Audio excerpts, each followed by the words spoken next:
12 juin 1790, le premier rapport du comité de mendicité est présenté devant l'Assemblée constituante par le duc de La Rochefoucauld.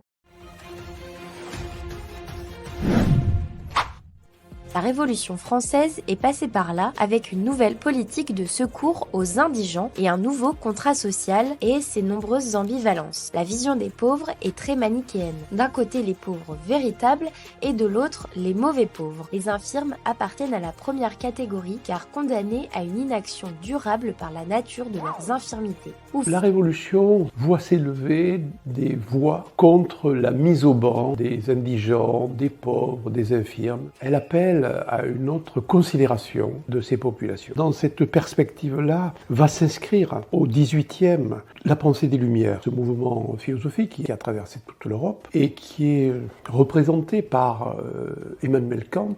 Et une phrase toute simple, ose penser par toi-même. L'idée, c'est l'émancipation de la pensée, en même temps l'émancipation de l'humanité, pour se forger un esprit critique. Diderot va éditer la lettre sur les aveugles à l'usage de ce qu'ils voient. Elle montre qu'un grand mathématicien, en l'occurrence Sanderson, aveugle, parvient à un génie de la pensée, nonobstant sa cécité. Il dit quelque chose est possible malgré et avec un dysfonctionnement du corps ou des sens. Et il faut ajouter à ça, dans cette brèche ouverte aux Lumières, l'œuvre de Jean-Marc Itard, qui renvoie à l'histoire de cet enfant sauvage, Victor de l'Aveyron, dit-on, qui a été trouvé au fond d'une forêt profonde et qui a été amené à Paris, confié à Jean-Marc Itard, qui travaillait alors à l'Institut des jeunes sourds, et qui a entrepris auprès de lui une éducation. Il a quand même ouvert, avec l'éducation de Victor, une brèche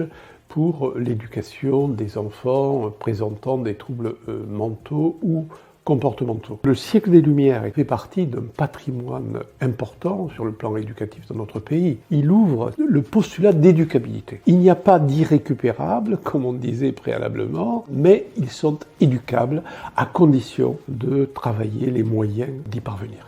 Tout homme a droit à sa subsistance, déclare le rapport. L'assistance n'émane plus de Dieu, mais est un devoir de chacun devant la société. C'est à cette époque en particulier qu'une scission avec la religion s'opère. La toile religieuse existe dans l'inconscient, mais on est davantage dans cette perspective-là, sociale et éducative.